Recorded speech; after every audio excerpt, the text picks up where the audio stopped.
ကဲအားလုံးမင်္ဂလာပါဒီကနေ့မှာပေါ့နော်ကျွန်တော်တို့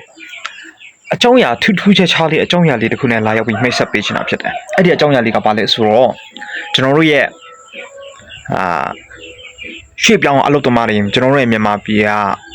ကျွန်တော်တို့အလုပ်သမားတွေတော်တော်များများသိချင်ကြတဲ့အကြောင်းအရာလေးဖြစ်မှာပေါ့နော်တချို့လူတွေကမြန်မာပြည်မှာနေတယ်ဒါပေမဲ့ဒီအကြောင်းအရာလေးနဲ့ပတ်သက်ပြီးအလုံးကိုသိချင်တဲ့ညီကိုတွေလည်းအများကြီးရှိတယ်ပြီးတော့ပြီးခဲ့တဲ့တစ်ခါကကျွန်တော်တင်ထားတဲ့ဗီဒီယိုကလစ်တစ်ခုထဲမှာပေါ့နော်သူတို့မေးလာတယ်ညီကိုတယောက်ကမေးလာတယ်ပေါ့နော်ဂျိုရှုအာပန်ရဲ့ပွဲကတကယ်လာတော့မှလာတယ်ဘယ်တော့လာမှလဲတဲ့သူနဲ့ပန်တိုဂျာရဲ့မကြေပွဲကတကယ်ပဲလာတဲ့အလုံးကိုကြည့်ရှင်နေပြီးရဲ့ပွဲကဘယ်တော့လာမှလဲတဲ့ဘယ်အချိန်မှလာမှလဲတဲ့တစ်ချက်လောက်ပြန်ပြောပြပါဆိုတော့ကျွန်တော်ကဒီအကြောင်းအရာလေးနဲ့ပတ်သက်ပြီးအနည်းငယ် comment လေးပြန်ပြောချင်တာပေါ့နော်ဒီပွဲလေးကတကယ်ပဲအတီးပြုတ်လိုက်ပါပြီဂျော့ရှ်ဝါပန်နဲ့ပန်တိုဂျာကမကြေပွဲပြန်လဲထိုးတက်ကစားမှာဖြစ်တယ်နိုင်မှအဲ့ဒီပန်တိုဂျာနဲ့ဂျော့ရှ်ဝါပန်နဲ့ပွဲကတဲရောက်နိုင်တဲ့လူဟိုကမာနဂတ်ကအပေါ်ကနေစောင့်နေတယ်မာနဂတ်က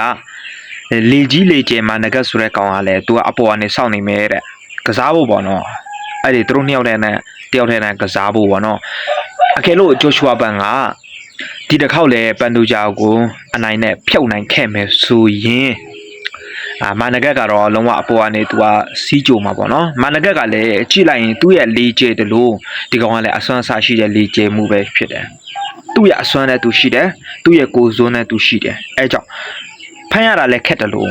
ထမ်းရတာလည်းခက်တယ်ဖိုက်တာတယောက်ထဲမှာလည်းပါတာပေါ့နော်မာနဂတ်ဆိုတဲ့လူကလည်းအဲကြောင့်တော်တော်များများသူဖိုက်တာတွေလည်းတော်တော်များများကိုသူကအနိုင်နဲ့တင်ပိုက်ခဲ့တယ်ဖိုက်တာတွေလည်းမနေဘူးပေါ့နော်ညီကိုလည်းတွေ့ရမယ်သူ့ရဲ့ပွဲတွေဆိုရင်ကျွန်တော်တို့မထင်မှတ်ပဲဟိုတစ်ခါတော့ကလည်းဂျပန်နဲ့ထိုးတော့ကလည်း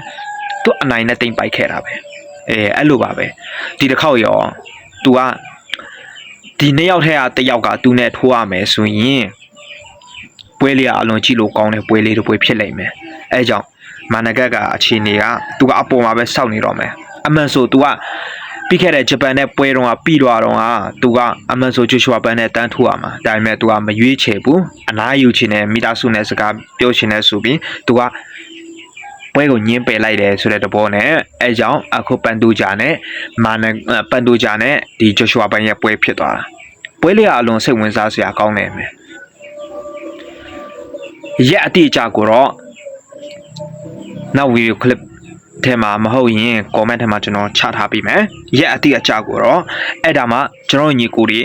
မြင်တွေ့ရမယ်စိတ်ဝင်စားစရာကောင်းနိုင်မယ်လို့ကျွန်တော်မျှော်လင့်နေပါတော့အဲ့ကြောင့်